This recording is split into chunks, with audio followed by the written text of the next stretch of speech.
പുഞ്ചിരിയുടെ നിഷ്കളങ്ക മുഖം ഇനി ഓർമ്മകളിൽ മാത്രം. മാർ ജേക്കബ് തൂങ്കുഴി പിതാവ് ഈ ലോകത്തോട് വിട പറയുമ്പോൾ അരനൂറ്റാണ്ടോളം സഭയ്ക്കു വേണ്ടി ഒരു പിതാവിന്റെ സ്ഥാനത്ത് നിന്ന് ചെയ്തതെല്ലാം ഇന്നും ജീവിക്കുന്ന ഓർമ്മകളാണ്. സഭയുടെ വിദ്യാഭ്യാസ രംഗത്തെ പുരോഗതിക്ക് വഴികാട്ടിയ ദീർഘദർശിയായിരുന്നു തൂങ്കുഴി പിതാവ്.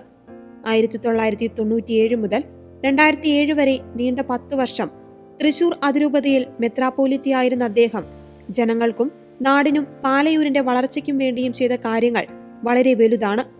Thrissur jubilee mission medical college, nursing college, Cheruthuruthy Jyothi engineering college, മുള്ളൂർക്കരയിലെ മഹാജൂബിലി mission medical college, Mulayam Marymatha major seminary, പെരിങ്ങണ്ടൂരിലെ എയ്ഡ്സ് രോഗികളെ സംരക്ഷിക്കുന്ന Mar Kundukulam memorial research and rehabilitation centre എന്നിവയും തൃശൂർ അതിരൂപതയുടെ പൊൻതൂവലായ ഏഷ്യയിലെ തന്നെ ഏറ്റവും വലിയ ഏകദിന തീർത്ഥാടനമായ പാലയൂർ മഹാതീർത്ഥാടനം തുടങ്ങി പാലയൂരിൽ Saint Franciscan school, Saint Joseph TTI എന്നീ സ്ഥാപനങ്ങൾ തുടങ്ങുവാൻ നേതൃത്വം നൽകിയതും പാലയൂരിന്റെ സ്വന്തം പിതാവ് തന്നെ. പിതാവ് ചെയ്ത സേവനങ്ങളെ അനുസ്മരിക്കുമ്പോൾ തൃശൂർ അതിരൂപതയ്ക്കും പ്രത്യേകിച്ച് പാലയൂർ ഇടവകയ്ക്കുമുള്ള കൃതജ്ഞത വിവരണാതീതമാണ്.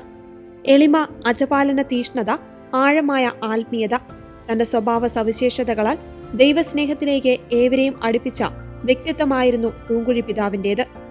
എനിക്ക് വേണ്ടിയും പ്രാർത്ഥിക്കാൻ മറക്കരുത് എന്ന പിതാവിന്റെ വാക്കുകൾ പിതാവിന്റെ എളിമ നിറഞ്ഞ ജീവിതത്തിന്റെ നേർചിത്രമായിരുന്നു.